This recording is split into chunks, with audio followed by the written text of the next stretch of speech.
We haven't said anything.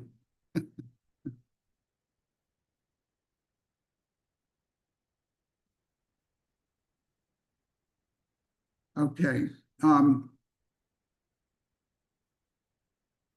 Good evening. This is the regularly scheduled meeting of the Warren Planning Board. We'll start with the roll call, beginning with Rick. Rick Batten. Terry Delapaz. Tim White. Blake Costa. And Rick Massey. Sometimes known as Fred.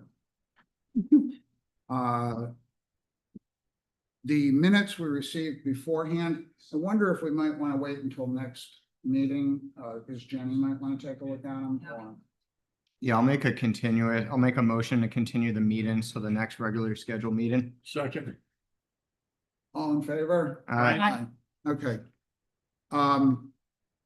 The first order of business is application 317 Market Street, plat 21, lot 2, public hearing, owner Market Street Industrial LLC. It's a major land development. This is the preliminary plan stage. We have seen these folks with the master plan, and this is a refinement of that. This is for the construction of 7,500 square foot retail space and 39,600 square foot manufacturing space with associated utilities and parking.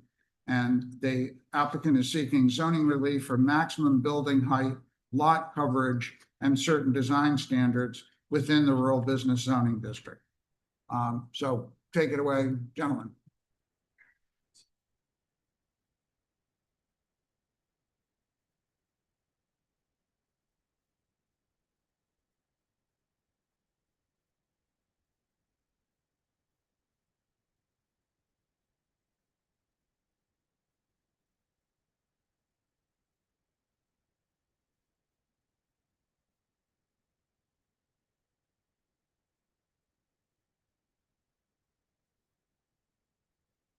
If you can focus on the presentation on the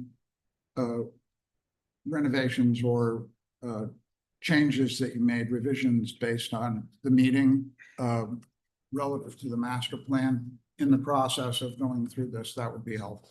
Sure thing. I have basically a brief overview of all of that, and I You need to state my name. phone working? Yeah. There it is. Hello? Is that on now? Yeah. Okay. Zach Rivers of Market Street Industrial. Sure thing. I'll run through briefly the key components based on the last meeting. So good evening. Thank you guys for hearing our application tonight. Appreciate the board's time and opportunity to present the refinements made since the master plan approval. This evening, I'd like to begin with a brief overview of the project updates and improvements. Since the master plan review, our team has put significant effort into advancing the architectural details, the site layout, the landscape plan to fully align with the intent of Warren's Rural Business District. These key updates include the pedestrian connectivity.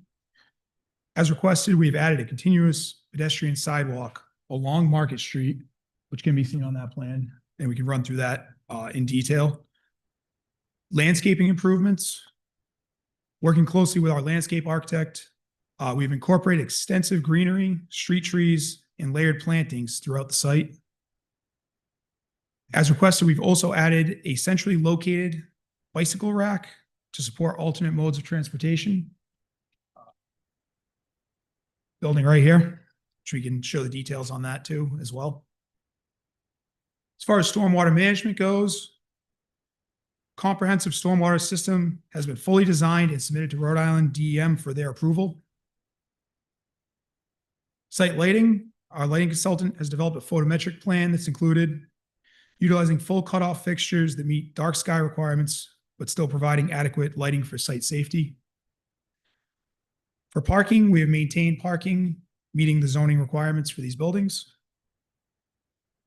Architectural enhancements. The building's elevations have incorporated appropriate materials, street-facing windows, architectural detailing to complement the rural business character, enhance Market Street frontage. Screening and buffers.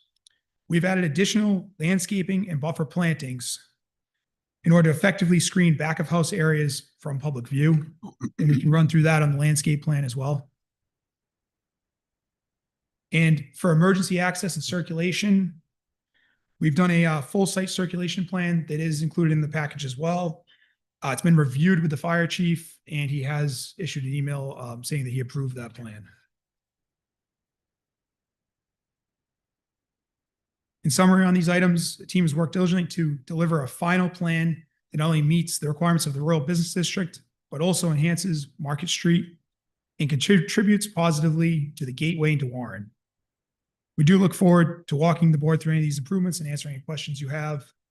At this time, I'd like to introduce Louis Gentile from Insight, and he's going to review some of the key engineering updates on the plan. Thank you.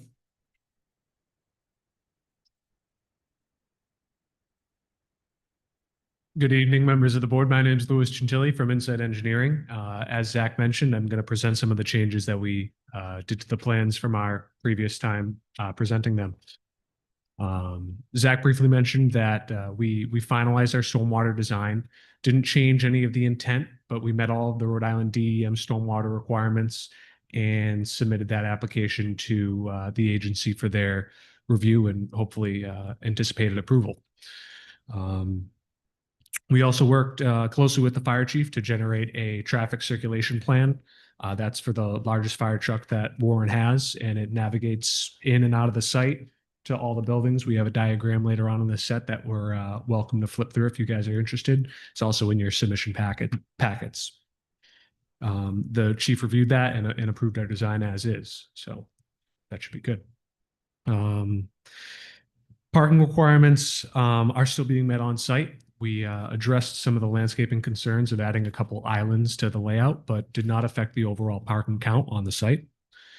And similarly, we're thanks to the relief that we were granted at master plan, we're in the approved impervious coverage. So we didn't increase our impervious lot coverage at all. If anything, it reduced by a couple decimal points.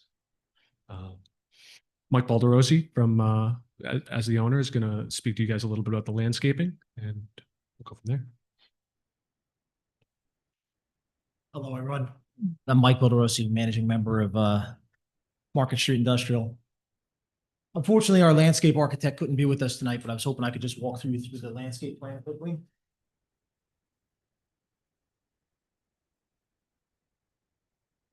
Our landscape architect did reach out to the town. I believe it's their arborist or their shade tree commission, and they got an approved list, and we designed all the trees on the site to meet that approved list.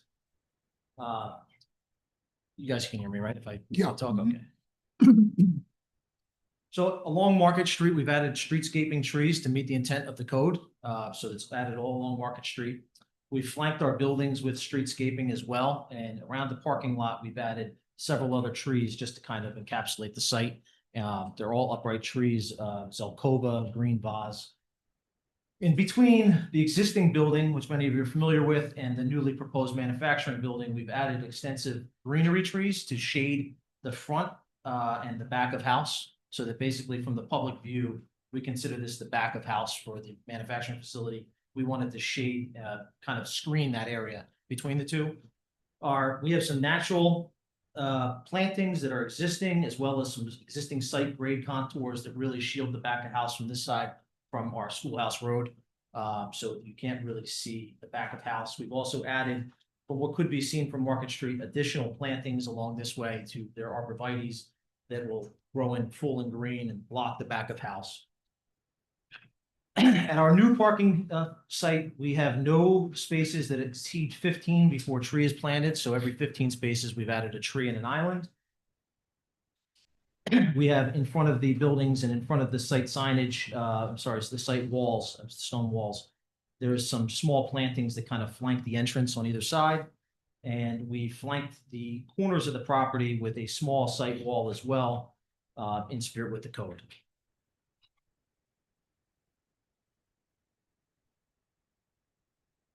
In your conversations with the arborist, did he review these plans with you? The placement of the trees and the bushes or? So our landscape architect had a conversation. Unfortunately, she couldn't be here tonight. Yeah. And she got a emailed letter of, I guess, the approved trees. And then she designed to meet the design requirements of the code. Okay, so the tree commission hasn't yet had a chance to look at this? Okay. Okay. Just wanted to get that. Yep. Yeah, with that, I'd like to thank our design professionals. Like I said, we've done an extensive amount of work to meet the design intent of the code with these updates, and we look forward to any questions the board may have.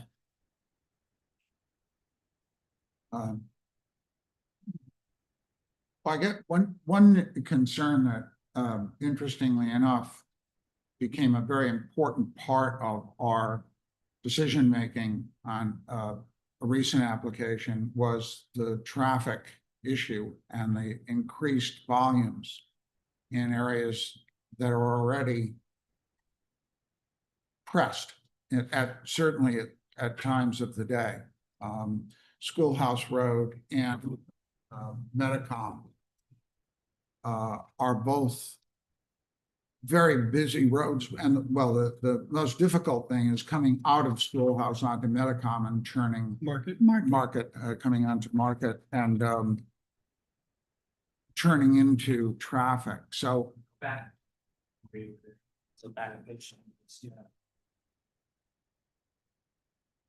so with the pickleball facility, the warehousing, and then retail, I think we want to be very concerned about the timing that we anticipate cars coming in. For example, if you had 4 retail shops in that area, they would undoubtedly have to do a fast turnover. And so there's a chance that you would have a lot more cars coming in for retail than you would, for example, to the warehousing area. So use of that space needs to be taken into consideration at this point prior to a final plan. Because what we saw before was, I think, 4 units or 3 retail units. Four within that space. And Smaller type units. It's right, but again, I think that's something we want to nail down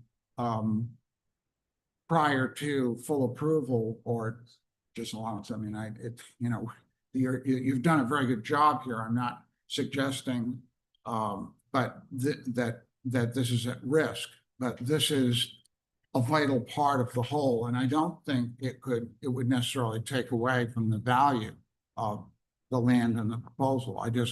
We would need to know what do you have in mind for that in particular? okay. Well, I'll offer a couple of things. One, it's a good question and a good point. The challenge with nailing down exactly who those users are is kind of tough right now because we don't have an approved project that we can advertise, right? So what we would kind of lean on is the zoning board approves, those uses in the future for what could go into those spaces. And then they review the parking and they review some of those other things. But to support maybe the traffic and ease your concerns about that, we do have a traffic engineer here so that he could speak to those items and the impact of traffic on the site. I'd also like to point out that the plans included site triangles for proper, entry and egress of the site. We meet all the site triangle requirements. Even with the stone walls, we wanted to make sure that those stone walls wouldn't somehow impede entrance or exit. Our traffic engineer actually recommended having a left-hand and a right-hand turn at the main entrance, which we've incorporated into this, adding some stop bars. And then we are committed to making sure that all of the traffic for the primary use of the site would enter and exit off of Market Street and not be trying to send traffic to the Schoolhouse Road. We can accomplish that through signage or other means, but to alleviate the Schoolhouse Road concern. We do want to maintain the Schoolhouse Road, especially for fire truck access, back of buildings, that kind of stuff. So we don't want to really remove that, but we've done things to ease maybe some of the concerns that I can have our traffic engineer, Todd, speak to those other concerns. Again, I think one of the concerns, it's not that you don't want to have people going on the Schoolhouse Road. In fact, if they go out to Schoolhouse Road and then take a right, it's actually better for traffic. So it's, this is a somewhat tricky issue. Again, with our last application, we were talking about, 200 potential cars coming in to an area and using that area in part. And it was very clearly contested by the people who live around there. Wow, this is a problem. And I think this, again, can be worked out. I love the idea of the directionals on there. We did that with Tourister and it was very effective in terms of, slowing traffic or not having folks feel like they're rushing or a line is going up. So, yeah, okay. I mean, our traffic engineer can speak to it. We have put a lot of thought into it. So Yeah, there's no, some I'm just- supporting documents here. And then, it's a low intensity use from our opinion for the retail. It's only 7,500 square foot. We're thinking smaller type users. This is not like a movie theater. We're going to have a max access. Yeah, no, Yeah. I'm just Yeah. curious, just, Yeah. No, no, this it's- day and Yeah. age, it's like, everything has gone online. So retail, it used to be, you could say, yeah, you'd have a laundromat, a barber and another craftsman there. And it just doesn't, the world doesn't work that way as much. So that is, I've got a thought for you. sure, Rick. Eliminate any access directly from Market Street into the site. Have everything go into Schoolhouse Road at the corner of Schoolhouse and Market Street, put a traffic light there.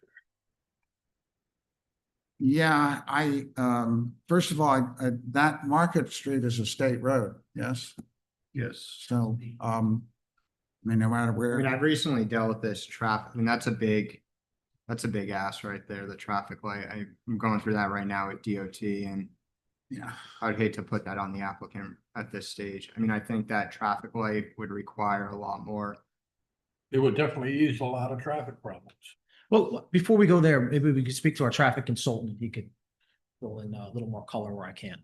yeah, again, Mr. Chair, if I may, while he's walking up here, I just want to clarify that this will not go before the zoning board, a special use permit, because this is under the Unified Development Review. It stays here. So it's actually very important that you know what type of retail goes in there, because if you're talking about a business that has a lot of turnaround, it's certainly going to impact traffic versus something that doesn't see many customers throughout the day. So in order, this board has the authority to give the special use permit and put conditions on them. And so therefore, we really need more detail as to what the retail. So I is. think allowable use within that zone is retail, right? Well, I mean, when we talk about that, so if you put a cannabis dispensary here, you're going to generate a lot of traffic, right? So, and this is one of the areas which would allow cannabis dispensaries. So understanding the retail that's going to go in there yeah, would be very important, because if you put a dispensary is going to perform a lot different than if you put a hair salon and maybe an athletic shop in there. They're going to be two totally different traffic patterns. And this is a key development area that Or a lot of people in town are trying to go after for cannabis. So would this negate the need to go before the zoning board for any retail use in the future? This, because this application was brought before under the Unified Development, right? This board acts as not only the planning board, but the zoning board. So they can give you those variances, they can give you the special use permits, but they keep that authority throughout this project. So if today you're saying that it's going to be a little hobby store that attracts X amount of people in there, that's what you get approved for. They may put conditions on it, they may not put conditions on it. They have to apply certain standards, such as this retail will not create a nuisance to the community. I mean, these are things that they have to apply when looking at that special use permit. The opposite was, if you come in here under a major land development review, you get the approval just for the overall project. We put it on hold. If you get approval here, you go to the zoning board, say zoning board, this is what we've been conditionally approved for. This is what we want to put there. Now you ask them for a special use permit. It's the same process. So this board has the authority for the entire project. So moving forward, when this retail space is, retail has turnover. Sure. Every time there's a turnover, my expectation is we would be going to the zoning board for approval. Well, that's been our experience, at least with the existing building. We've always went to the zoning board, asked for approval for whatever the use was going to be. No matter what the use was, we went to the zoning board and asked for that. Yeah. And that was always required. So Because our that intent, building was already existing. You were and here on for our the intention, our intention would be is if we went to use anything in this building, because we don't know what tenant's going to be in there, what lease we're going to sign, we would have to go to the zoning board to get approval for that use. Well, what we're looking at, again, is a volume, a potential volume of traffic. That's what, I mean, this is feels a little arcane, I understand, but given the situation that we're in, and with a rapidly developing town, this is something, we're not asking to say it will exactly be Aunt Mary's hair salon. You know, that's not what we're asking for. But I think if we're talking about 4 retail spaces, that is of concern to me as opposed to 1 retail space. On the other hand, you can have a cannabis facility go in there and you would have traffic coming in and out once every 12 minutes. I mean, it's. Well, so to be clear, there's no proposed cannabis for the site. Yeah, no, and Okay. we're just. That's come up twice, so I just want to make sure. Yeah, we're just using it as an example of like not understanding what retail is gonna be in here and being ambiguous about it. There's different traffic volumes, and with traffic on this road So- being of concern. So I'll let our traffic engineer speak to it, but my understanding is there's certain codes and standards for retail that they can kind of design to, and the traffic engineer can speak to that. So retail is a broad category, but it has certain codes and standards that he would be able to speak to. That would be cool. You Okay. know, I mean, that would address the. Good evening, Todd Brayton, Brian DeSantis. So because the tenant does not, or the developer does not know what tenants are in there, we kind of looked at what some of the different codes are in trip generation. And the one that we thought was most applicable, and it's not going to answer like if they were to put a cannabis or something, that's not what we're looking at. But it's a strip retail plaza. So it's kind of what's been mentioned, like maybe a hair salon or a laundromat or so things like that. So based on that, that portion only of the site, in the morning would generate 18 trips, 11 entering, 7 exiting. In the afternoon, 50 trips, 25 entering, 25 exiting. So it's not a huge number of traffic based on that typical type of use. But again, like since they don't know specifics, it's hard to say exactly what that traffic is going to be. But if it's a typical type strip retail plaza, then it's not going to be huge Well, amounts of traffic. this actually isn't this area somewhat odd in that, you know, there can't be a restaurant there?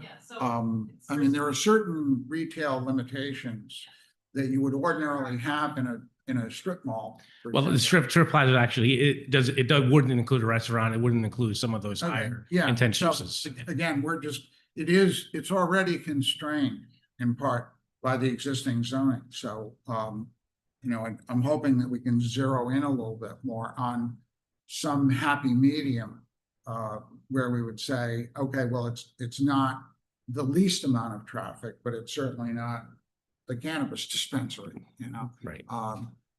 And my sense is it's somewhere in between there, particularly if you've got 4 units.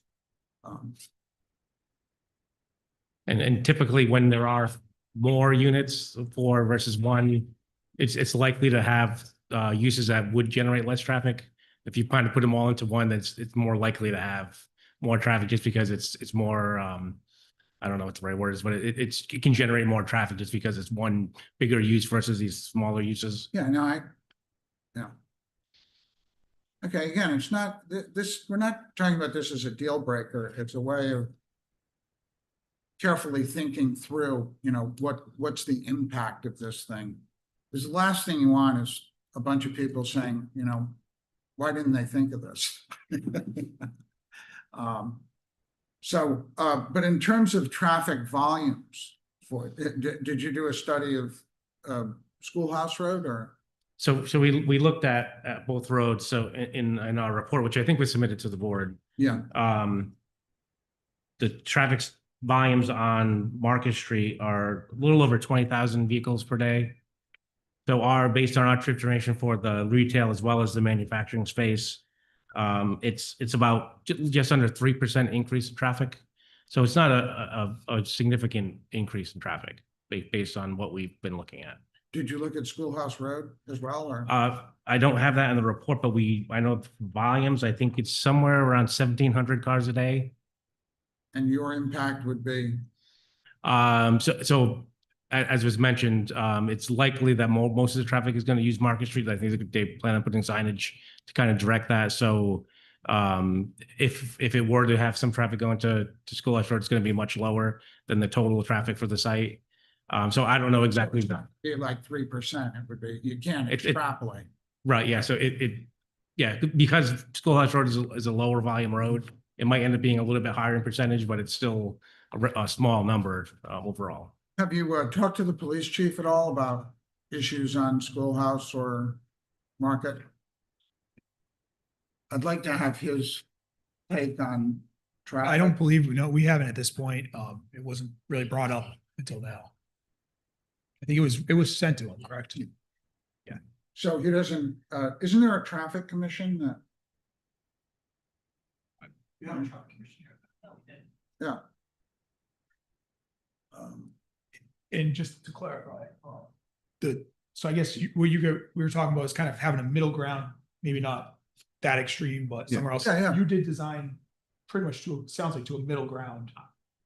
It's hard to say because there are a lot of different uses, but it's a typical use for something like this, yeah. And then just one question I would have is, if it was a use like that, wouldn't they still have to go? They'd have to go. Let's go Yeah, I to didn't, zoning. sorry, I'm sure I exactly. misspoke. I'm just saying, instead of saying cannabis, like a high volume retailer versus a low volume, like that. Let's not use that word. Like, I'm just saying, Stores opposed to. yeah. So it would still require special use, but I was just using that as an example. Concentrated. And I think some of the confusion for us as well, I know last meeting was just the rural business zone, I know has additional requirements for Right. special use permits. Yeah. So I think we're used to having to go for a special use permit anyway, for almost any use there. So we're familiar with having the opportunity to, if they want to look at traffic and things like that. Yeah, again, this is intended to be a more streamlined process. Which is great. You're not bouncing from us to the zoning board and back again. And but the constraints that we would put on you are not, you can only do this kind of retail. It's really more about, to me, and I don't know if this is possible, saying, what's the volume of traffic? That would have to be a consideration when coming before the zoning board at that point for a special use permit.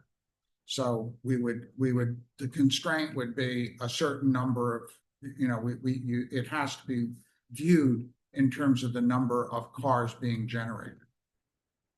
Trips in and out. I mean, so if it's, 1,500 or 125, there's going to be an increase perhaps from the base level. So we want to make the zoning board aware of the decision they make if they look at it. We want them to take that into consideration. And that's why we would have to build it into as a condition of what we're granting through a preliminary. Does that make sense? Loosely.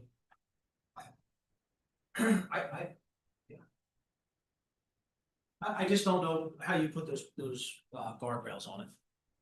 In terms of just how do we define that is what would have to go to the rural business district requires us to go to the zoning board to get approval. If there's anything above what would we call it, the standard retail that Todd is proposing on for the car count. So if there's a use that's retail that is above what high volume or something that's identified as a high volume, then it would have to go to the zoning board for consideration, or who would it go to? Yeah, correct. So Okay. this board, again, because this proposed use is for a new development, that's the difference between what's existing there and what before the zoning board. So this board can give an authorization for the entire project, including issuing special use permits. And similar to zoning board, they need to ask all those questions. What exactly is going there? What's the hours of operation? What type of business is it, et cetera? Because if this board didn't do that, then you would have to say, hold on, conditionally approve this. I would go back to the zoning board. And those are the questions that the zoning board would ask. Now, they can give approval for what's being proposed. Later on, if in a year or 6 months from now, somebody leaves, when the tenants leave and you need a new special use permit that's required on zone, that's when it goes to the zoning board. Okay. Okay? Okay, yeah, that's a little. Because it's an existing building at that point, right? But it's a change, not just a. Yes. It's a retail, like, if you have a different, a business that goes in there, but they're still categorized under retail, you don't need to go back for the. Yes, we do. Because of rural business. Every single. Yeah, so that's how the ordinance is The written. change of. Any change of use, yeah. So like a hotel's approved and a different hotel comes in. You have to go for the business permit. It's the same use. I don't- Yeah, restaurants close and the new person Yeah. comes for a restaurant, yes, because conditions. Yeah. Might be a different type of restaurant, might be a sit down versus a higher capacity. And again, it's all those standards have to be met, so.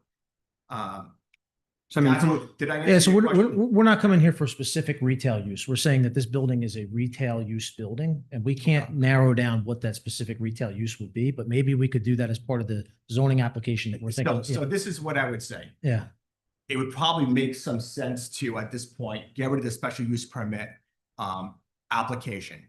You're still under the unified development approach because you need the variances, dimensional variances, correct?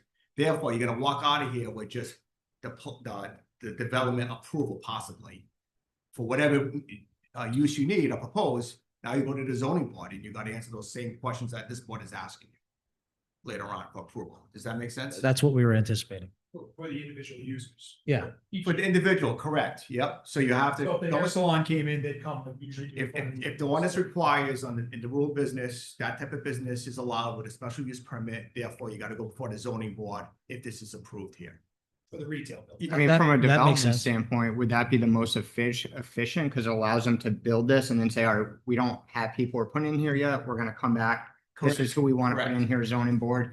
We need your approval. This way, it allows them to continue on with the Correct. development. It's like a little different than if somebody's building a commercial building, guess what? It's Home Depot. You have everything. Therefore, you could do the special use permit because they're building the building and this is the use and now you can get appropriate evaluation and make a decision on it. So if that's the case. Yeah, I if think you're our- saying generically speaking, it's gonna be retail in nature.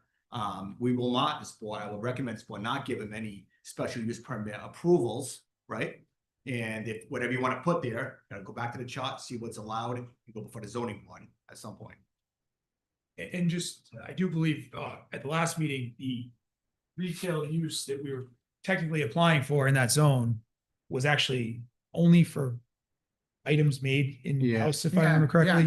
So it's very specific Pretty obscure. and wouldn't mind keeping that as allowed, but if you feel that's adequate, but we feel like, I If think you want- anything else is gonna You go. can keep that, absolutely, and walk out with Yeah. that type of approval, but anything further than that, then you're gonna have to go to the zoning board and get a change of use. Well, anything And, further you know- than- No, that's they have to get a zone change. They want anything further You- than that. Not especially- Well, it would have to That's what be, it's so anything in about. this table would be, Yeah, the Zoning use- approved. uses in- Uses in are the allowed. district. but it's limited to, So even if the use is allowed, our expectation is we're going to the zoning just to get approval for that individual use. Correct.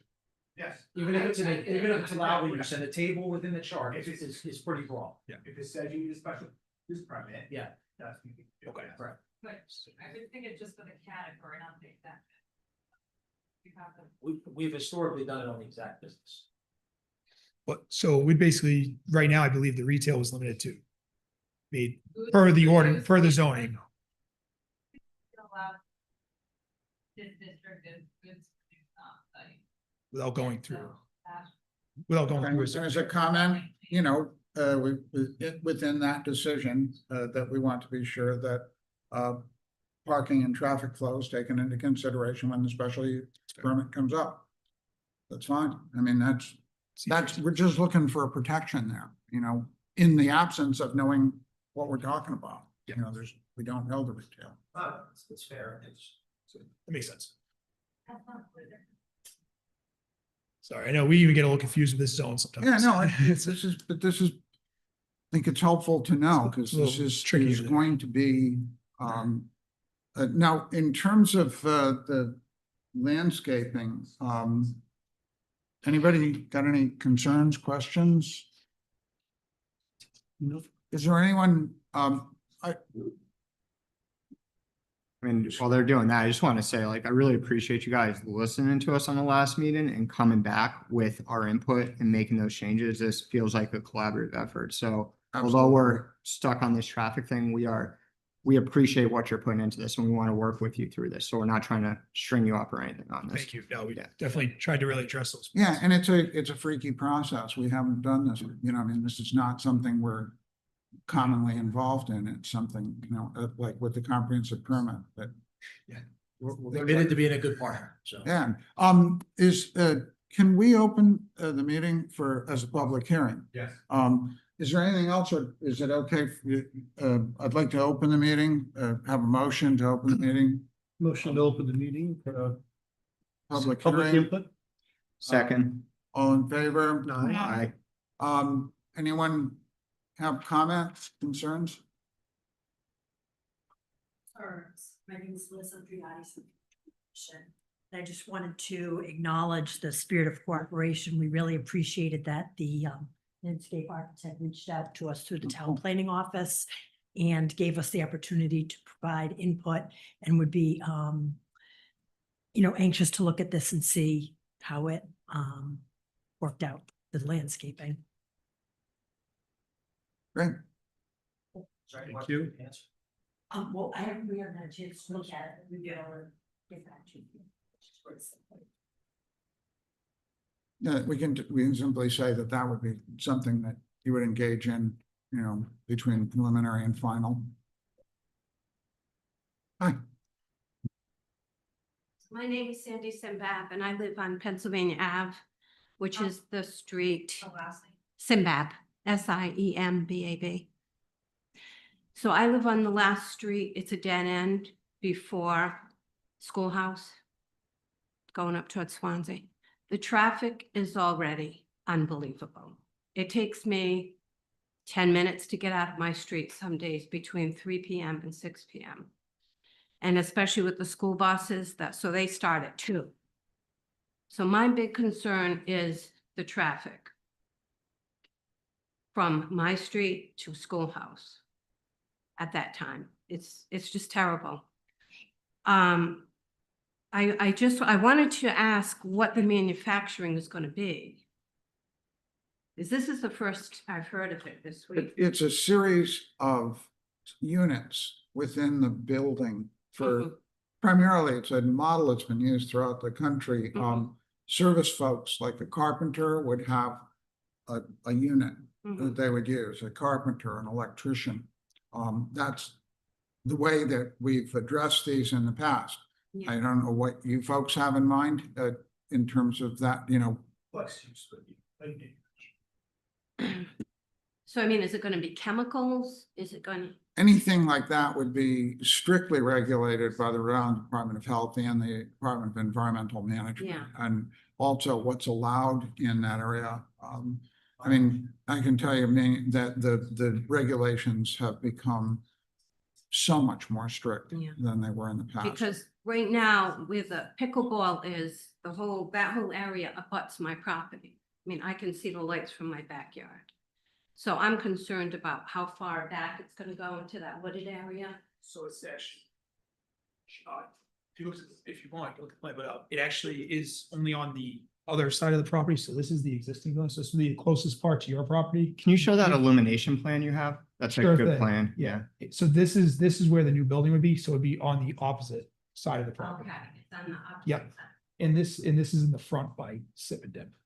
So this would be in the front area there. So anything, there's no proposed work behind the building. So that would be the farthest extent of that, stay existing. And then anything new would be over here in the front of the property. Because all that land goes all the way up to Windmill.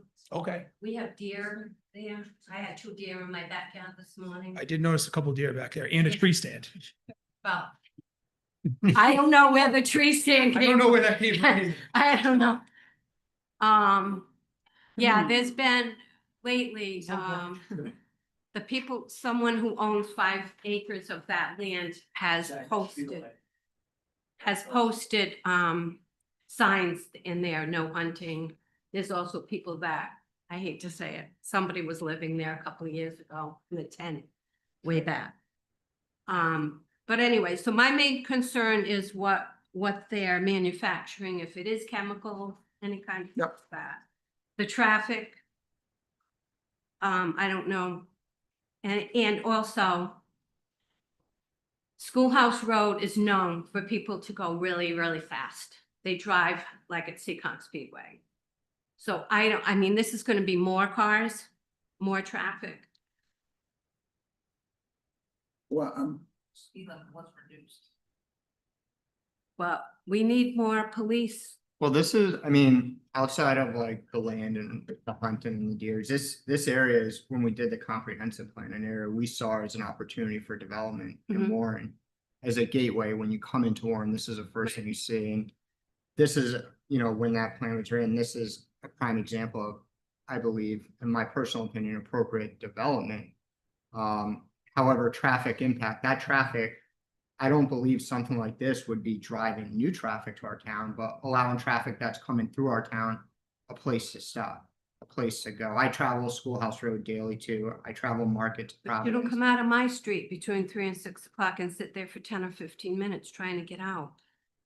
Well, very, then, very- thank you. We will take, you know, as you've seen, we're taking traffic very seriously here, because we know that it's an issue. So, and one of the things that we will ask for is a traffic study specific to Schoolhouse Road in terms of peak times.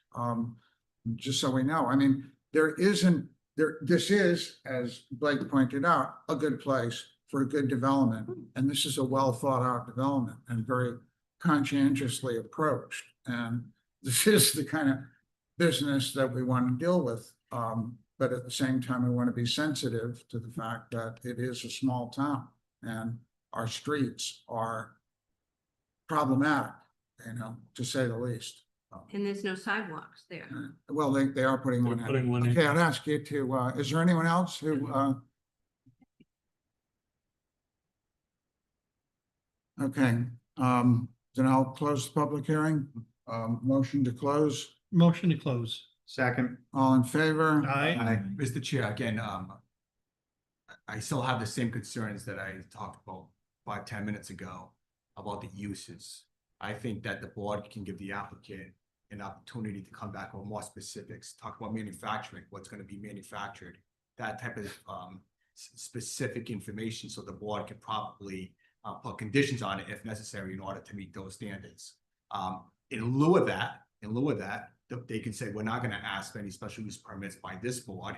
We just asking for approval of the entire development in addition to variances, and we will go before the zoning board for specific special use permits. They're going to ask those questions. They're going to ask not just generically, you know, we want this big building for manufacturing or light manufacturing.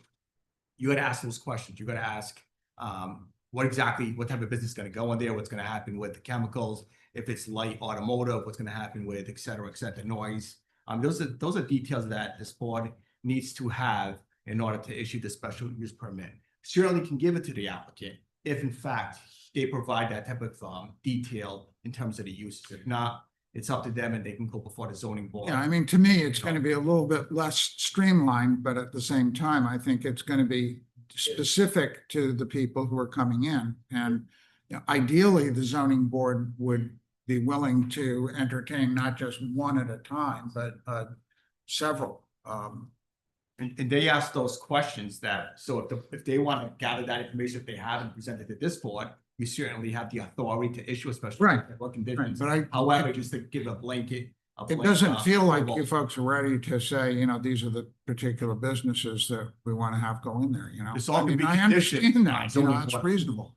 No, unfortunately, until we really have a real project, it's pretty hard to lock a tenant in. They really don't want to, you know, they need a time frame that's concrete as far as when we can deliver the project. And most of the tenants are looking for, you know, 6 months to a year out, not, you know, over a year, which, you know, construction period on this is about a year. So how do you feel then about, you know, how can we either this board provide that, or that combination of the zoning board provide that in a way that works for you in a, you know, financial sense? I Can mean, you give us an idea of what type of tenants you're looking for? Yeah, just 1 second.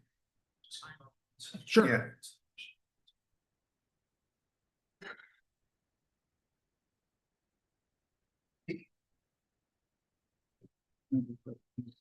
I know, I think there's an opportunity for them to take an easy way into this, but they just have to determine it. Like, I agree, like, I think we should, especially when you have public comment about the traffic, we should have a better understanding of the use that's going in there before any special use permits granted. So, I mean, it's up to them. It's their decision to make, but I think bifurcating and going with us and then going to zoning board is, in my opinion.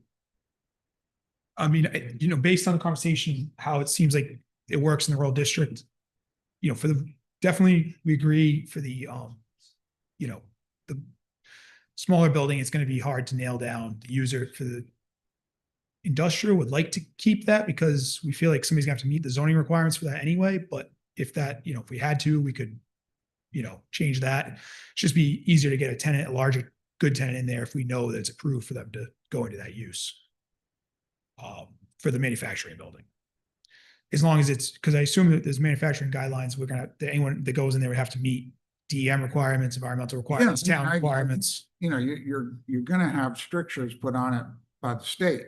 But for the, Apart from us, I just, I'm trying to work out a way. Sure. If we give a blanket approval, that's a problem because it's not taking into consideration factors like yes. the traffic, like that particular. And for the retail building, we do understand that there's, depending on the user, there's definitely some variables there for sure. I mean, now, when you say manufacturing, you're also talking about, you had a number of bays. How many bays are in the warehouse? There's quite a few garage doors. Yeah. Yeah, mostly for access and mostly because So you see it as a one operation, would or love to get one person in the whole building, but it might be 2 or 3. you could also partition out areas, right? It's designed so it could be subdivided. We have a lot of users that are looking at 10, 15, 20,000 square feet. So it might be 2 users in there. I had a conversation with somebody this week that would have liked to take half the building, but unfortunately they needed it in 6 months from now. So, but they would have been, so there's several, it's, if we were able to keep the manufacturing use so we can get a good tenant in there, that's great. And, with the retail, if we have to go in front of zoning because we understand there's a large difference in different retailers that could go in there.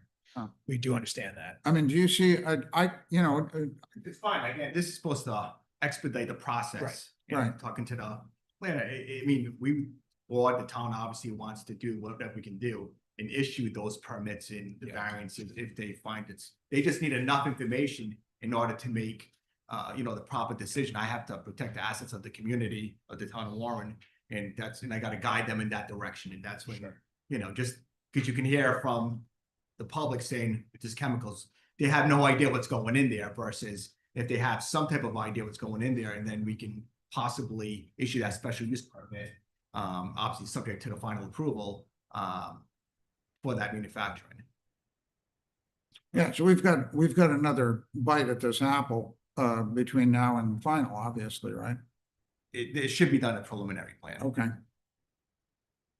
But if you have to have an idea on the record, want something on the record, this is what we're thinking about uses for the manufacturing. This way they can digest that, possibly say we need information, or make a decision on that.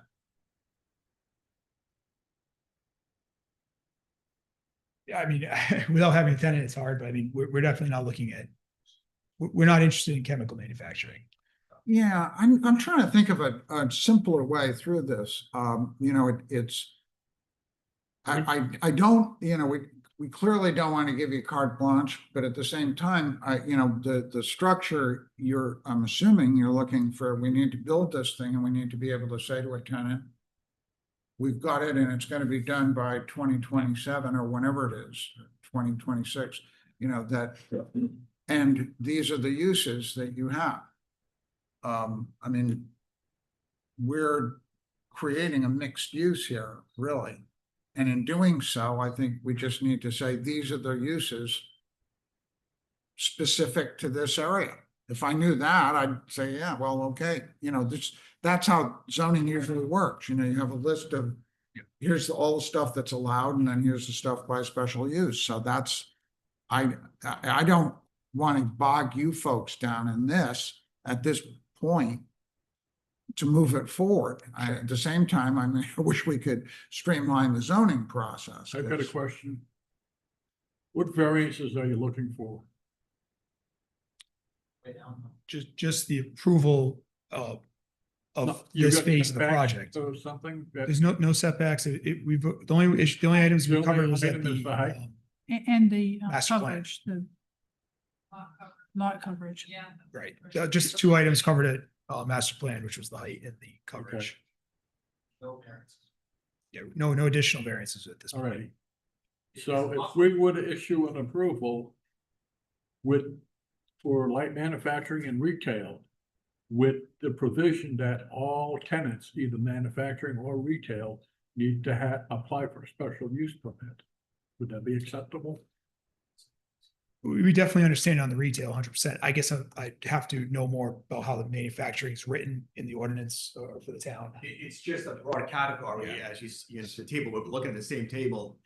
And then you're gonna say, like, for example, light manufacturing, there's probably 20 different light manufacturing specifics. Which one is it, therefore, then you can tell And that. those are always handled at the zoning board anyway, right? Yeah, typically, he's been before, so. Yeah, I mean, I just think that's the way to go. I mean, you know, we've put in a caution that they want to think about what it means for both warehouse and retail in terms of amount of traffic. I think in any time you come before with a permit, you know, if there's a guy who's got 7 trucks and he's dealing very closely, there's a lot of truck trips that are associated with that. So it's just something you want the zoning board to be aware of. It's not a deal breaker, but it's makes sense in terms of how we've ever dealt with zoning issues. This is a new one, and we want to be careful that we don't make a mistake, but it's pretty straightforward. I mean, there's no red lights going on with this proposal. It's really, you don't know what's going in there, you know. We had the one in off market where they were going to build the warehouse and each one was a service unit. I don't know where that is at this point. But it was pretty straightforward and they're moving forward. So, you know, I don't see any obstacles. I mean, we did Here's the that, yeah, we concern. did do that one off Market Street. It was the Tradesman Center, very similar setup like this. So what's the concern that the planning board may not approve manufacturing? I don't think it's that. I think it's just, I don't think it's a concern. We're just trying to figure the logistics of it out. And it just definitely adds another layer when you're trying to lease the space, especially to maybe more like, I guess what you guys are referring to, more like tradesmen or something like that. If it's one big user, probably not as difficult, but And the last one. could be a they- lot of steps.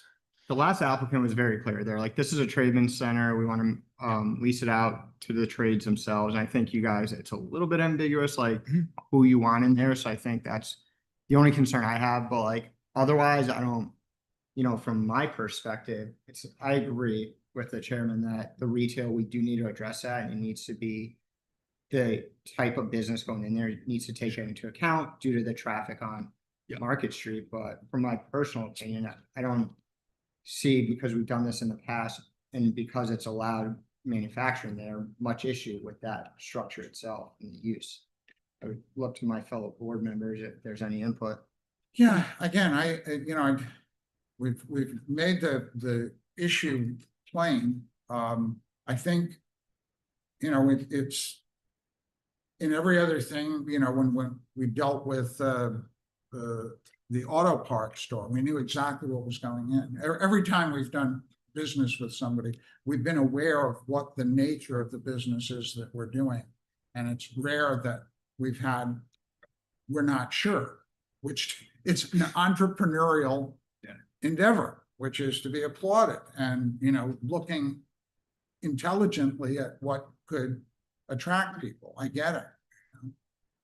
So I think what we want to do is say, you know, at this point, if you come back with something more specifically, we can then look at the special use permit. If you don't want to, we could go for preliminary plan with the idea that any of the uses would go through the zoning board for the variances or the permits rather.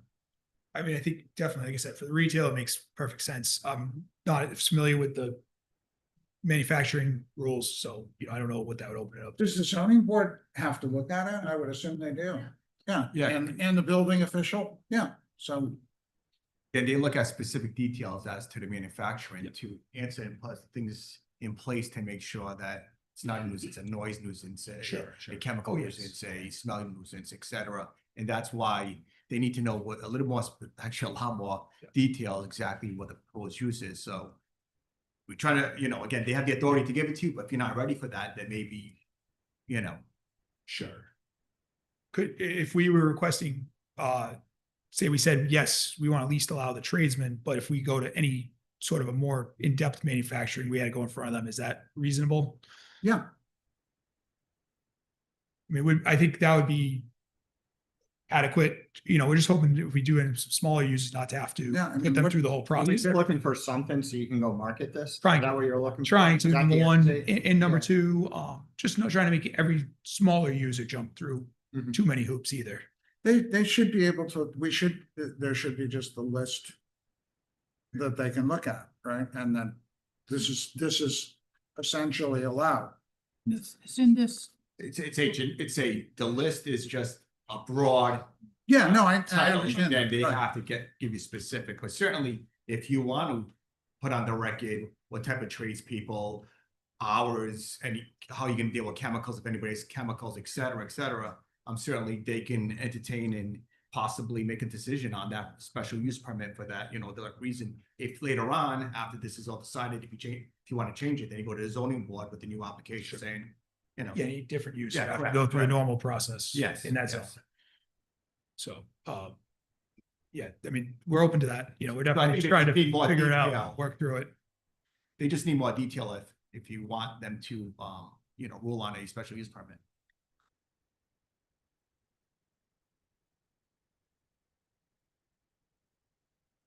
If it was granted the way it was, would there be no requirement for any of the tenants in the future to go to the zoning board? Like if they're a manufacturer, they never have to go to the zoning board? Say that again, I'm sorry? Go ahead. So if this was granted the way we're asking for it, if there was a manufacturing user to go into that space, we Yeah. would not have any obligation to go to the zoning board because we got the use What granted? specific manufacturing that you put in there? Yes, they have the authority as a zoning board. They're actually acting not only as the planning board tonight, but also as a zoning board. So nothing changes in terms of that. But And that's why we, I'm asking for that. we haven't identified a tenant clearly, right? We don't know whether it's going to be a cabinet maker. We don't know whether it's a patio furniture person. We don't know what that's going to be. And we can't, it's chicken or the egg, right? But my expectation would be is that whenever we identify that user, we still need to go to the zoning board to get approval for them to be in that space, because that's been our pathway in the If that's past. the case, then tell this board that you're not looking for any special use permits from this board. So what I would say is it's helpful for us to be able to say that this is an allowable use within that building to advertise it that way. And we are also designing these buildings set up to receive a manufacturing, right? We're doing a clear span Yeah. building. We're setting up a retail space. It's really designed to a retailer. In the retail space, we're not going to have someone who is manufacturing. It just doesn't, that space doesn't fit it. So I think what we're looking for is that these uses are approved for this type of building. We move forward with that with the expectation, and maybe the limitation can be from the board, or is that we would go to the zoning board for every single tenant that goes in that space, Correct. right? So that is the guardrails for this board. We're just looking for the use, just to make sure that we could do that use within the building that we're designing and building. So it's conditional, the use is conditional. But Conditionally approved based upon the zoning board in the future approving the user.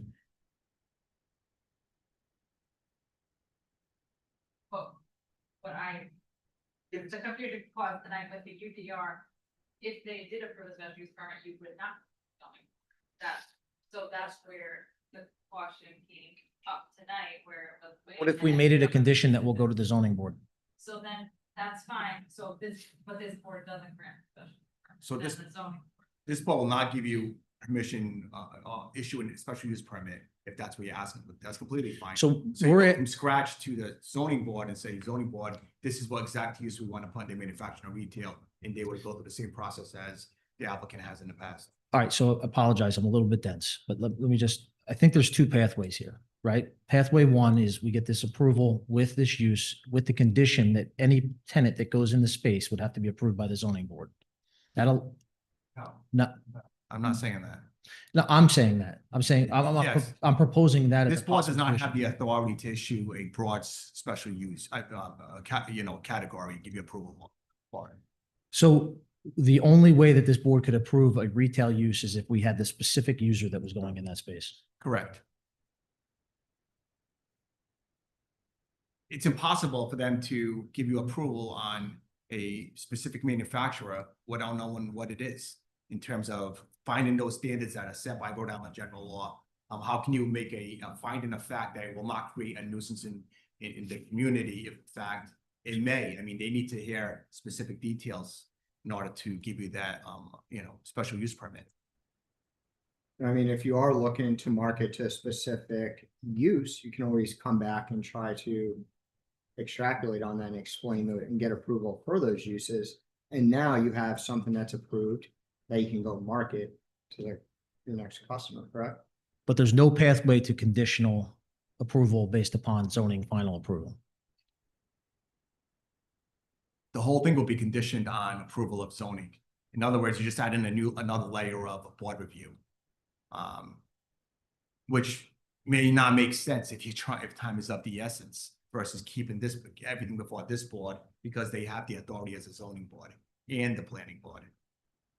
And if we said that the retail was a cookie shop and a hairdresser, If it's a cookie shop. anything they outside will- of that. They will listen to it.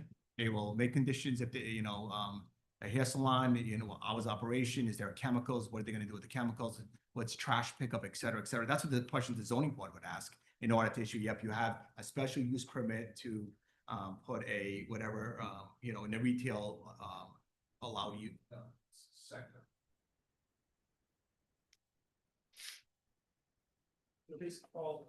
So basically, if we just move forward with the project and then any approvals will follow basically the rules of the rural business district at that point.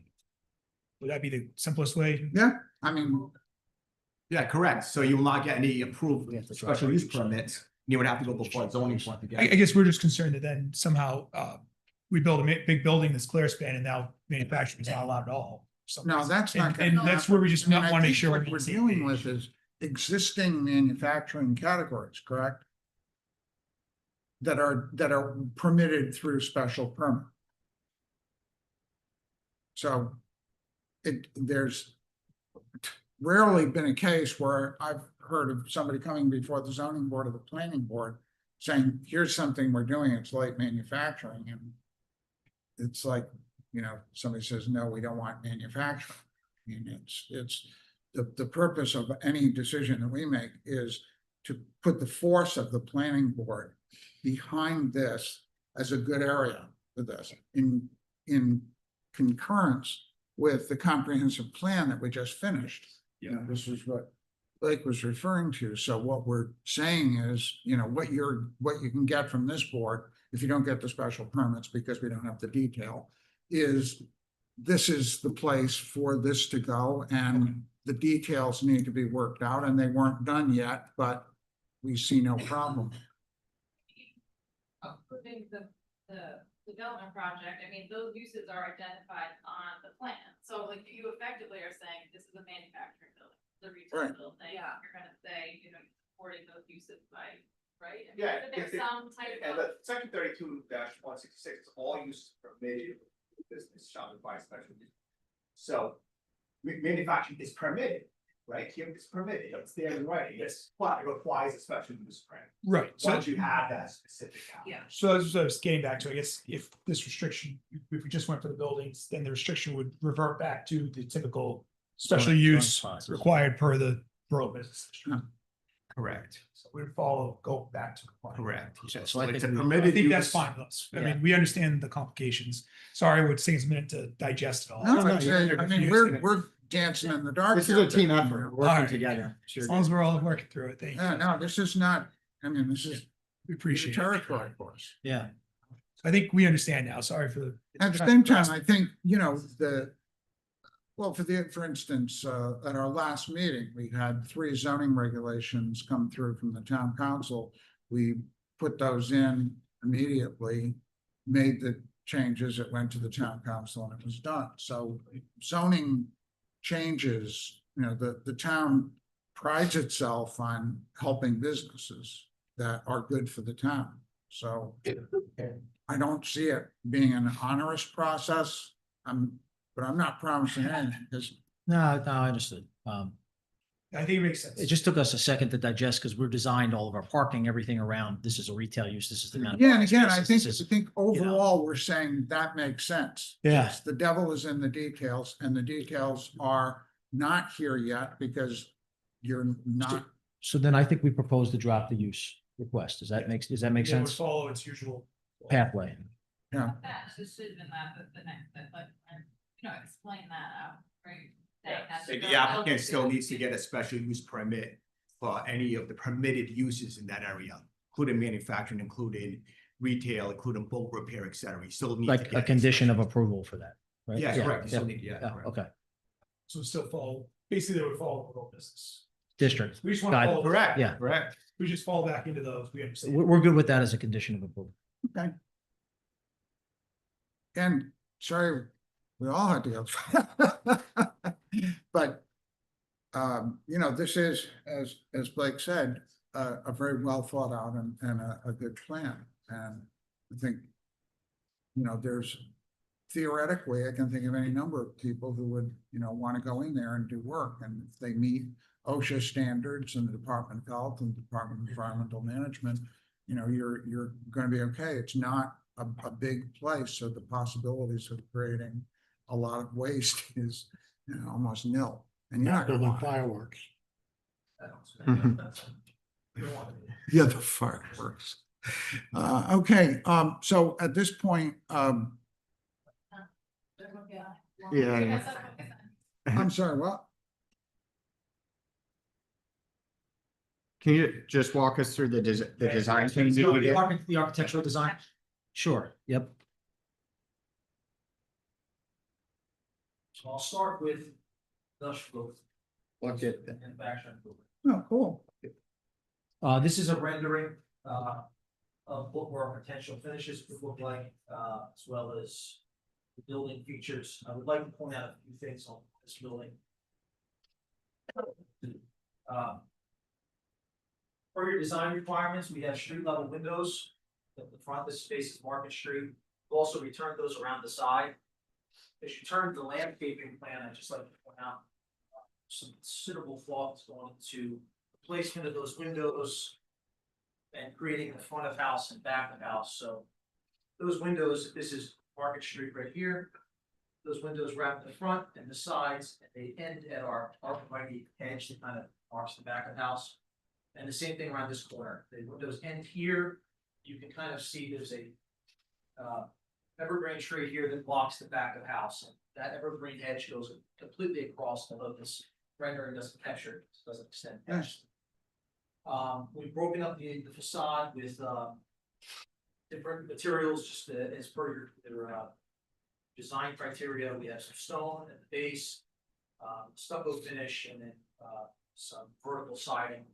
We framed it with an entrance just to kind of break up the mass of the building. So that is our proposed industrial building. Is there any questions on that structure? Do you have another view of that?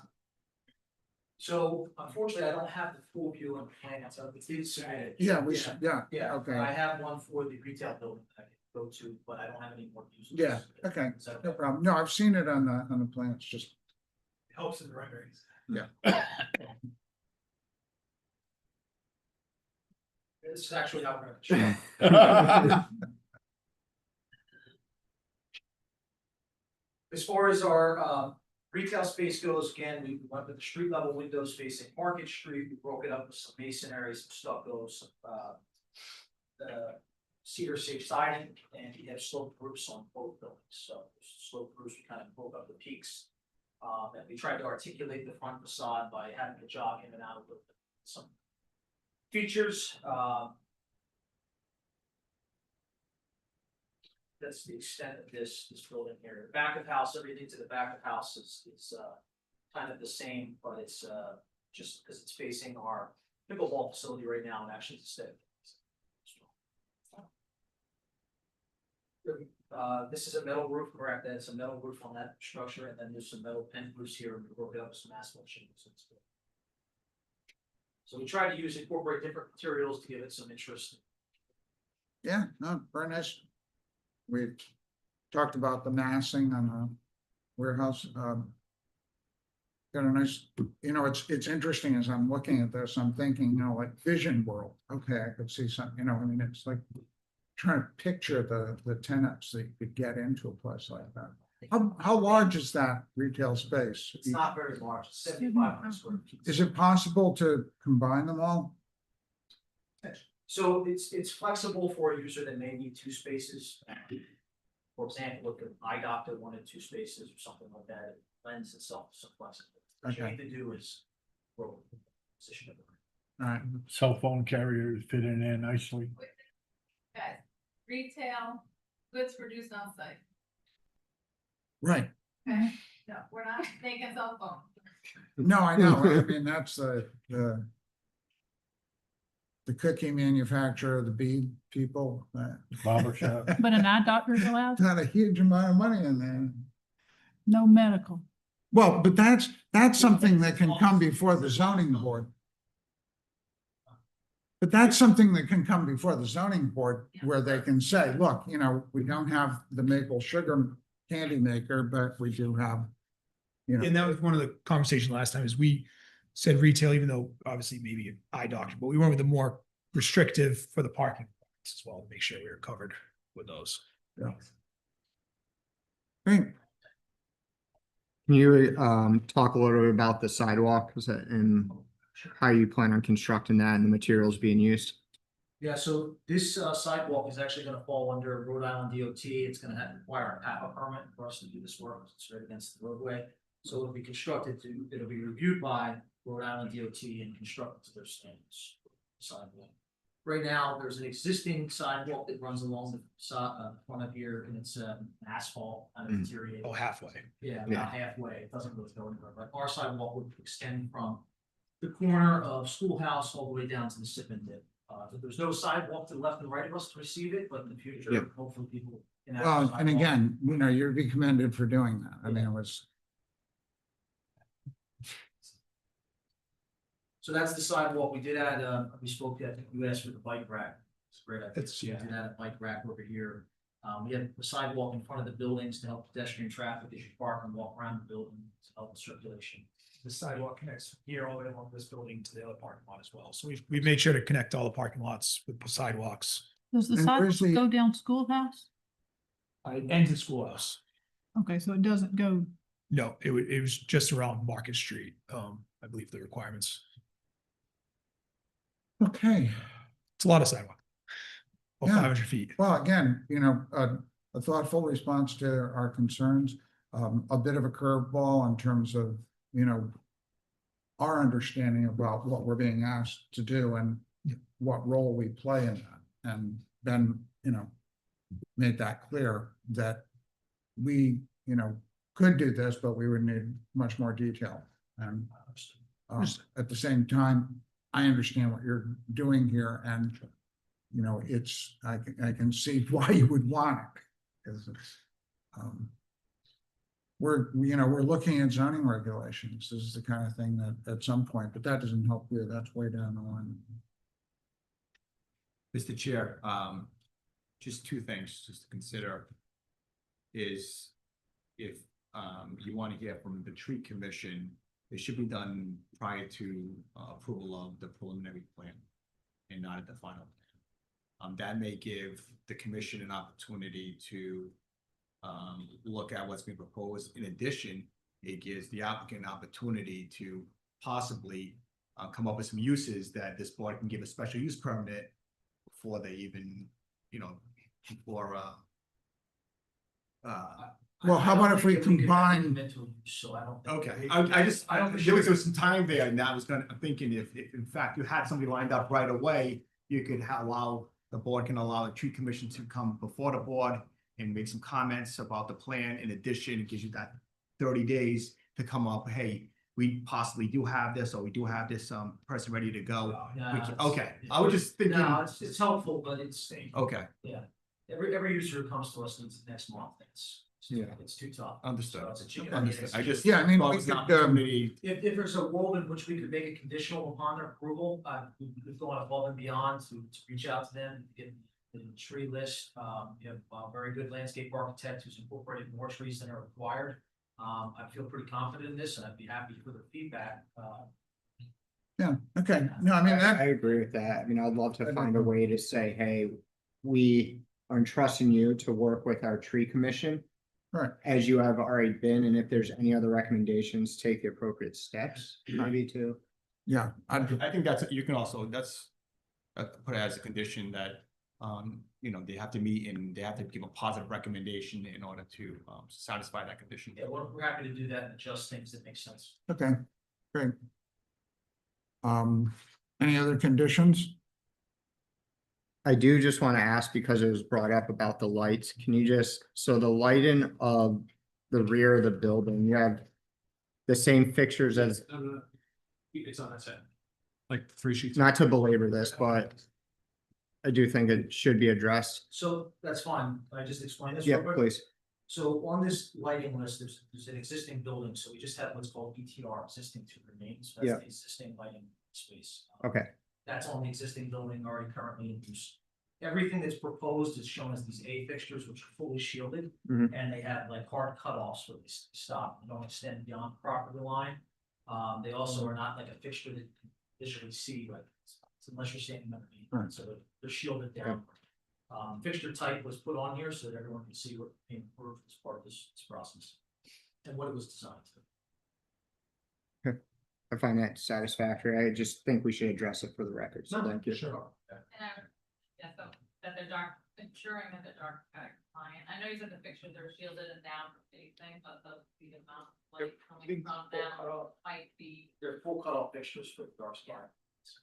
and then maybe just that it be limited, like, to security lighting after hours and not be, you know, architectural, like, it's not looking like you're trying to feature the building all night long, like that. Only necessary when it's out in operation, otherwise it's. We've We did limited make it. it required to meet the safety because you don't want to have dark parking. That would be a challenge. We did not have any of these lumens are not escaping the property line by a pretty good distance. So and there's no uplighting on it. It's all down lighting shielded full cutoff.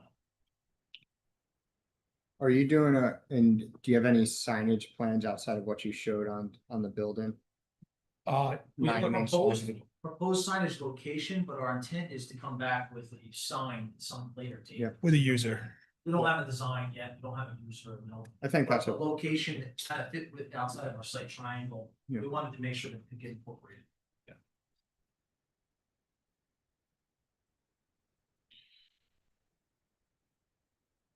All right. That building.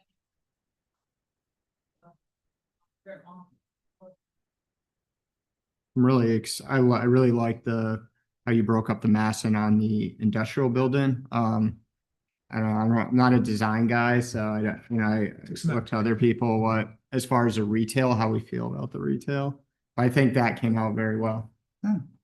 People are kind of like big people, stuff, and it like doesn't. So these are full gables all the way across. These are the front where you can see them. However, behind it is your HVAC area, so it's masked from the street because part of the requirements call for all HVAC to be masked from the Cool. roadway. So these two would be off back a ways, and then behind that, you'd have your hidden HVAC area. Right. Mechanical. There's quite a bit of thought there. Yeah, I can see. Okay, so a motion to approve conditionally the preliminary plan. And those conditions are the review by the zoning board of. No, they need a positive recommendation from the tree commission as a condition of approval. Okay. They also need to make sure they obtain the special use permits for all permitted uses subject according to section 32-166 through the zoning board. That's two conditions. For their final, for their, even though they're withdrawn. No, I think just, in other words, if they don't go get it, then don't.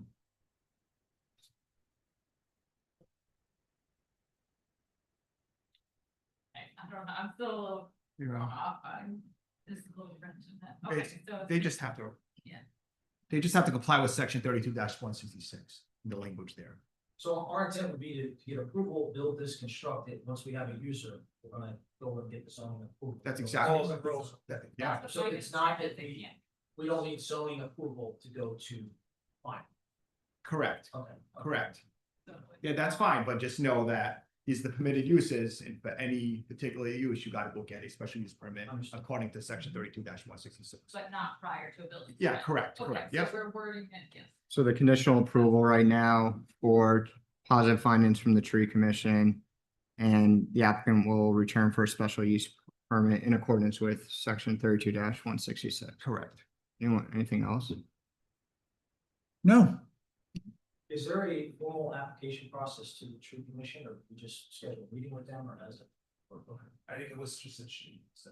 yeah, We'll just do that as yeah, administrative, she'll connect like, you up. staff. Great. We'll let you know if there's any. concern. In making that motion, the board finds that the proposed development is consistent with the comp plan and has addressed issues, whether it be inconsistencies. The proposed plan is compliant with standards and provisions of the town's zoning ordinance or obtain relief where necessary. It will not create individual lots with physical restraints.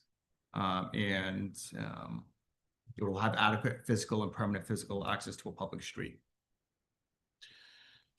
The motion to approve as noted, I'll make that motion. second, Second that. second, Tim, all in favor? Aye. Congratulations. Yeah, The process. Good luck. see you in a month. Yes, Yeah, unless administrative, doesn't there's matter. two opposite sides to perk it up one. That's how it goes. They don't need that, they don't need that. Yeah, Really. correct. Yeah, okay.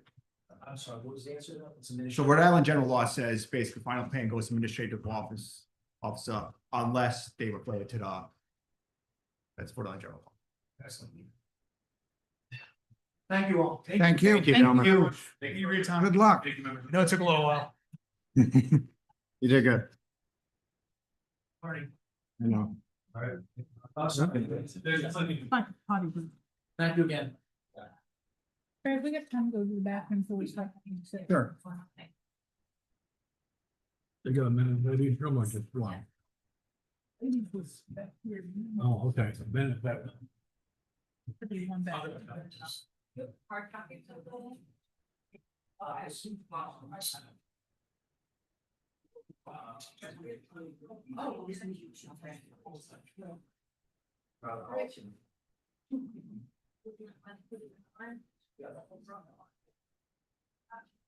Take care. Will do. Wow.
Blake Costa put together that list of actions that are directly related to the comprehensive plan. It's a daunting task. Yeah. 198 tasks. These do have individual, or they do have responsible individuals or groups within the town that are responsible for seeing these happen. My experience in the time that I've been at the planning board is if somebody is not there to move this process forward, it's not going to move. Whether it's something that was assigned to the planning board or something that was assigned to the town manager or the town planner. So clearly, what we want to do is identify the most important priorities within this. And my way of thinking, low-hanging fruit. You know, if something requires a big grant to get it done, that's going to be an issue. If there's, you know, one of the things is buying up the houses along Market Street. I mean, that is an enormous task. So an area where we can make a difference initially, and this might be a good way of getting into this thing, is through zoning regulations. And Allison had some thoughts on that. Yeah, so I know the town's gonna be going through a major overhaul of the local zoning and subdivision regs to be compliant with state law. So you're already gonna be kind of going in and making changes to a lot of sections. So that might be the opportunity to insert some amendments related to what has already been identified as, again, we talked about growth business come up again tonight. That was one of the zoning. I think that's gonna keep coming up as redevelopment for a long time corridor. So potentially addressing that. This will be identifying special use permit criteria in the zoning amendments to come. And also within the comp plan, you have the future land use map, right? So we identified any potential inconsistencies. So those are things that are really supposed to be implemented in a shorter turnaround, like right within the next year would be, because those are, you need to have your zoning and your comp plan consistent. So those would be priority action items that they just focus on. That's why I'm saying focus on the zoning. We also talked about, I know, the historic. Shouldn't the vision zoning of some- be, shouldn't the zoning portions be sent to the zoning committee? So the town council and the zoning board has really no role in crafting or adopting zoning amendments. Statutorily, the planning board makes the recommendations for zoning ordinance. So the town council is one that adopts it. The planning board can initiate zoning amendments. They can draft them. The public and any, private, company can draft amendments to go to the planning board, to the town council, but the planning board is the one that reviews it, makes a recommendation to the town council. So zoning board just interprets it. And Allison, if an applicant comes before us with something that conforms to the comprehensive plan, but not to the existing ordinance or map, that creates a problem for us, correct? If we haven't gotten around to updating it. Well, it's like we had the ones for the kennels and the cannabis last time. Right. To some degree, what we're looking at is, can we get out in front of those? Right, okay. Yep. Because there are going to be some, like rural business, Big problem. that we want to deal with. So my thought here is, we're not going to tackle this thing tonight. But establish an action plan with 10 items that incorporate as much as possible within an action. that is specifically related to zoning. It gives us something like, this is a big project. This is what, 10-year project. We have, this is a long road ahead of us. And I think even if we just pick out those 10, like, we do have deliverable metrics to our council and to the town, right? Yeah. To achieve these action items. And if we can get that done, I think we should set a goal this year to say, hey, these are the realistic achievable metrics we can do as a planning board. Understanding we may need outside support, whether it's from the town professional, zoning board, whatever. But I think we should find achievable action items. And I think the zoning, like those zoning regulations are it. That's where we can get together and come out of 2026 and be able to go into our annual review of the town council and be like, this is what we did this year. Can statewide planning also provide technical assistance? They have programs, the family technical assistance programs by state partners, Rhode Island Housing has been certainly involved more recently with technical assistance for zoning related amendments. So actually the town is receiving that Okay. assistance to craft the zoning and subdivision updates required by state law. But there are programs you could apply to for additional technical assistance, but some of these are quite simple, and I think they could historic. Remember we were going through like some of the language, and it was already drafted, the amendments. We didn't end up including the specific changes in the comp plan, but just to clarify some language like voluntary historic district, that would be. Well, that practically sunk the comprehensive plan at the town council level, that one freaking word. But it was some clarifying language in there that was, yeah, so it could, maybe that's not as simple. As simple as it seems, but, and then the Medicom have, obviously this has come up about the, changing zoning there for higher density, mixed use, that's part of the. It's interesting that, like, compared to what we just heard is, the vision was this mixed use, but no business reality, no investor, no development company came forward and said, this is, this makes sense. If you change the zoning, we'll spend money here. And the question is, do you have to change the zoning first to attract the development? Yeah. If you zone it, they will come. Well, that was, the concept as I understood it, So to some degree, it's a worthwhile. But again, I think what you can do is put together a list of things for the board to look at. And also, there are a lot of good residents out there. Yeah. Who will play a role in this. So I wanted to mention, so HES has been working on, so I'm working with them on the green and complete streets ordinance, so it's more like a policy statement as far as not getting into too many specifics, but just, that's one of the action items in your plan, the implementation action, so I did tell them that I would mention it to the planning board that they've drafted that, so they're working towards already. That I know the planning board has lots of. Well, that goes to the lots top of the action list then. I items. mean, let's, They'd be yeah, happy let's, to see other, partners, helping to implement the comp plan, so, they'll come to you with a draft ordinance for your. Great.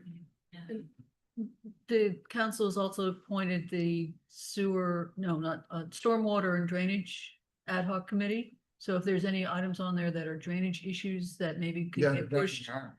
to that committee to look at, if you could send those, or I'll try to pull them out of the list and Yeah. bring it to the next meeting because I'm on that ad hoc committee.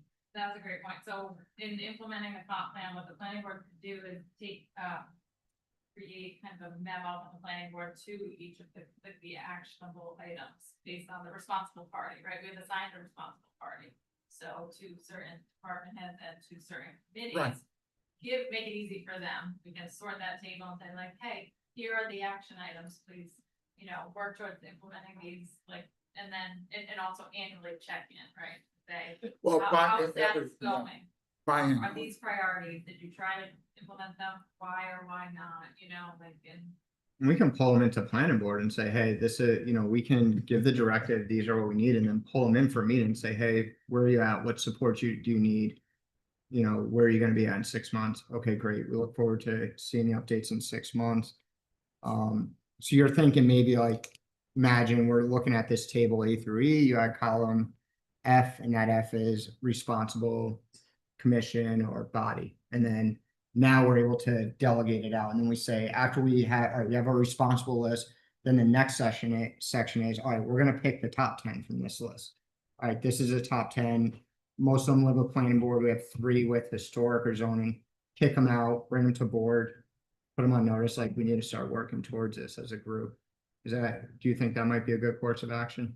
Yeah, I think giving, I mean, of course, it was a community plan and then many partners were involved with it, like the historic commission. None of it should be a surprise as far as some of the action items, but it is a good, in case they have late agendas, be like, hey, let's work towards. I mean, some are busier than others at certain times of the year, right? So to have that handy action plan in front of them so that they can pick a couple to start implementing. I've got a dumb question for you. What's the key to these codes? Oh, so I did a new table. Sorry, I did notice that. Good question. I have a version 2 which I can pick out where I define all the codes in there. So ANH is natural hazards, HC is historic and culture, NR natural resources, RO riverfront, ocean, waterfront, H is housing, T is transportation, SF public service and facilities, LU land use, ED economic development. So when you see the A, that's the action item. So column D is really what column D and E is our priorities, right? That's where we need to focus because that's the action item. Whereas P is policy, right? Or what's P stand for and the prefixes to the codes? Policy. Policy. So that's a policy we're referencing in our comp plan. And then the action item, the ANH, anything with the prefix A is the action. So you can always refer back to that policy. That's why you have the policy right next to it. So if you see column C, 8, that's your proactively address the future inundation of low-lying neighborhoods. That's the policy. The action item we need to do is the ANH, right? So NH is natural hazards. That's the action that we got to take. Does that answer your question? Yes. You gonna publish that? Yeah, I'll publish that. I'll do a version. I have a version 2 already with like these comments and priorities we're working on. Unfortunately, the way when I printed it out, I got the keys first. Oh man, I don't know if I ever seen anyone print out an Excel sheet in years. There's a special way to do it. I'll show you. But, And then everything else came after. Yeah, well, so, I can help you. that's a plan for the agenda for, next meeting. And, it's really, it looks So- like this is a good time to start this. if So this what was is the done. plan for the next meeting? Would be to come up with, the Actionable items. 10 top zoning regulations that we want to move forward this year. Or, What's the criteria? Well, That they're zoning? what if we each came back with our 10, what we think our top 10 are as individual board members, and then we say, all right, we all agree that these zoning regulations are low hanging fruit, we should do it. I don't know, is that the best way to like, I mean, Allison. What about Allison? Allison might be, yeah, Because she's plugged How would I into. pull every single one that is, there may not even be 10. Some of them overlap, like. Yeah, amendments.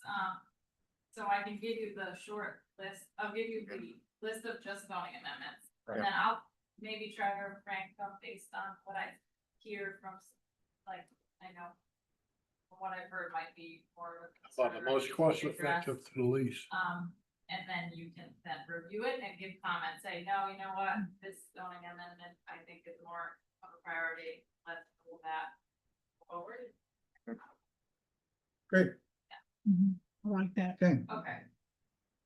Maybe I'll draft a memo also that, like, from the planning board to the, as far as the different groups. like, Individual. the responsible Plug in the parties, like, commission, Yes. yeah. Kind of a template one, and Right, then you yeah. sign off on it, or we distribute that. Right. Okay. Terrific. Thank you. Allison. Bit of news here,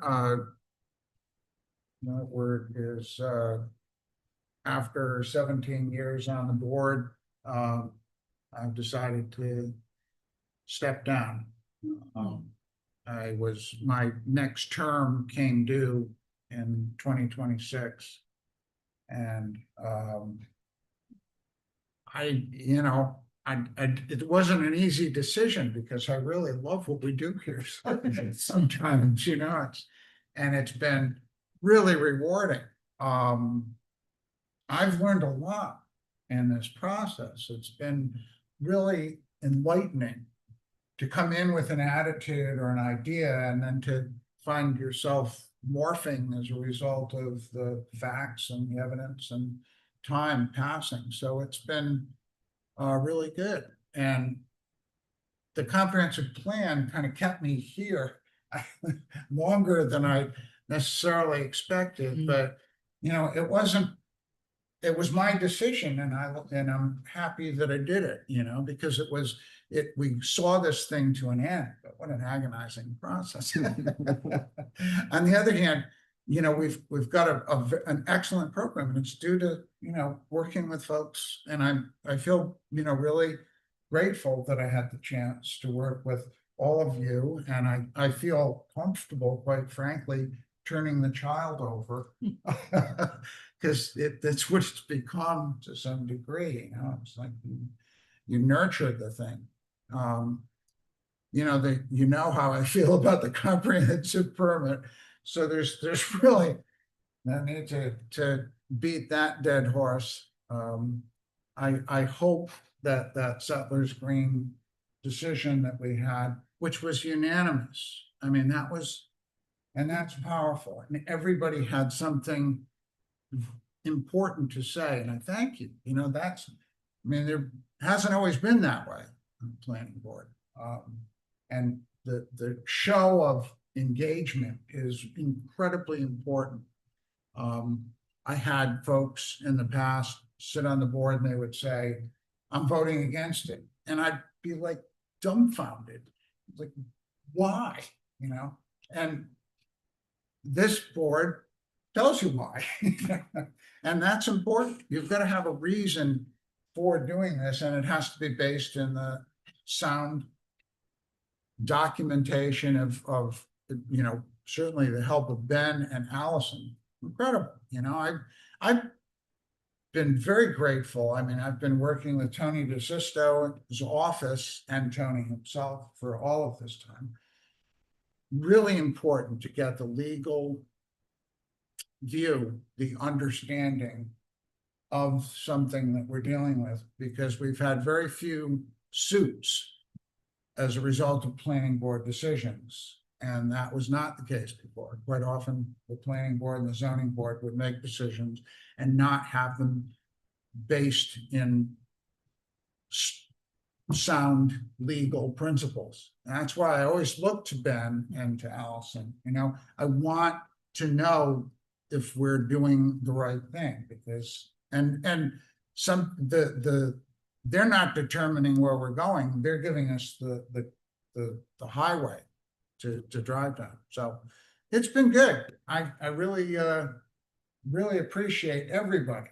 And Alyssa, you're really top of the game here, so that's a great thing that you folks will have her to work with. And I'm here, I guess, for December. I'll be dressing like Santa Claus and gifts. And so anyway, that's the scoop. It's been an honor to serve with you, and you've been a great role model for me coming onto this board. So you will be sorely missed. Thank you very much.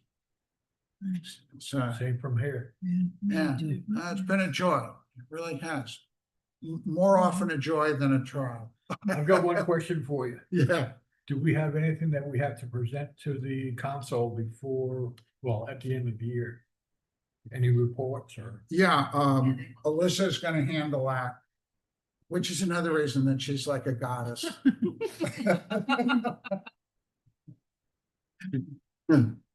Yeah, and it's pretty straightforward. The end of the year report is the decisions. And, that's a real challenge with minutes too. Like how much do you have in?